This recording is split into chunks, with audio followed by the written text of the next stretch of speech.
I have an order to buy above this bar here.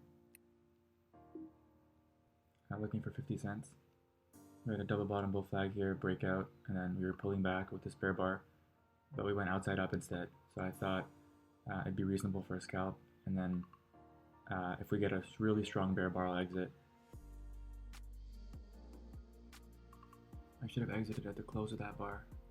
Had a couple attempts up.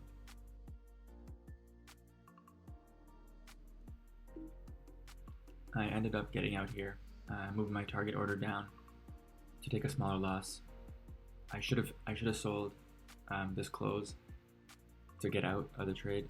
We had a small bar here, we had a second attempt up, and we failed again, and so that should have been my cue to exit. So I missed that, and then we started to sell off here. So it looked like it was a give up bar. It wasn't extremely big, but it was enough to see that my premise was no longer valid for a scalp above here. So as it dropped, I took a smaller loss on the way up, and ended up losing 40 cents. So lost 222. I'm okay with that because my scalp was 50 cents. We got 10 cents away from it, and if I made 50 cents on 6 shares, it would have been $3. So I lost more than I would have made. Sorry, I lost less than I would have made on the scalp, and so I'm okay with that. I think the math is okay there. But I think the ideal situation here would have been to exit on that second failed attempt up. But yeah, I'll look for something else.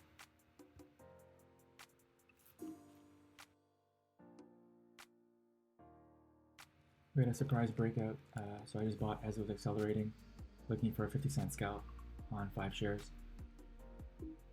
Failed. At the point where I bought, it was already a bigger breakout bar than every bar before it, so possible climax, but it was a big enough surprise I thought we'd go at least a little bit higher. So I just bought at the market, looking for a 50-cent scalp.